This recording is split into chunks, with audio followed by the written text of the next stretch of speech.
ఆంధ్రప్రదేశ్లో బీపీసీఎల్ దుబాయ్కి చెందిన ఆరామ్కో సంస్థతో కలిపి 1,60,000 కోట్ల పెట్టుబడులు పెట్టేందుకు సిద్ధమవుతా ఉంది. దాదాపుగా రామాయంపట్నం ఖరారైపోయింది.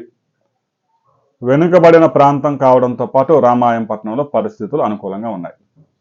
పర్యావరణానికి సంబంధించిన అన్ని గణనలు పూర్తి చేసుకుంది ఈ సంస్థ ఇప్పటికే.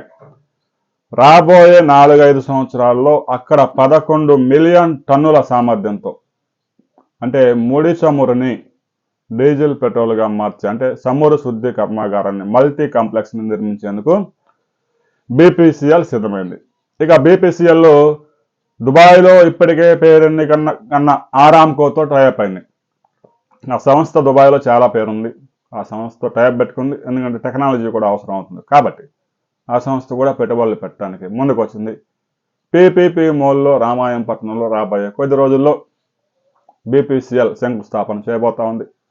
ఆ సంస్థకు అవసరమైన 5,500 ఎకరాలు ఇవ్వడానికి రాష్ట్ర ప్రభుత్వం సిద్ధమైంది. అంటే ఆ సంస్థ డబ్బులు పే చేసిద్ది, అయితే రాష్ట్ర ప్రభుత్వం సేకరించి ఇవ్వబోతా ఉంది. రాబోయే కొద్ది రోజుల్లో రామాయంపట్నంలో బీపీసీఎల్కి శంకుస్థాపన జరగబోతా ఉంది.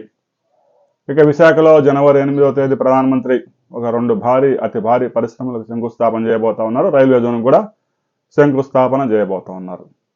ఇక ఆ సమయానికే వందే భారత్ స్లీపర్ కోచ్ అందుబాటులోకి వస్తే దాన్ని కూడా ప్రారంభించే అవకాశం ఉంది. రాబోయే కొద్ది రోజుల్లో ఆంధ్రప్రదేశ్లో ఎలాంటి పెట్టుబడులు రాబోతా ఉన్నాయి అనే వివరాలతో మరో వీడియోలు తెలుసుకుందాం. వీడియో నచ్చితే లైక్ చేయండి, షేర్ చేయండి, సబ్స్క్రైబ్ చేసుకోండి.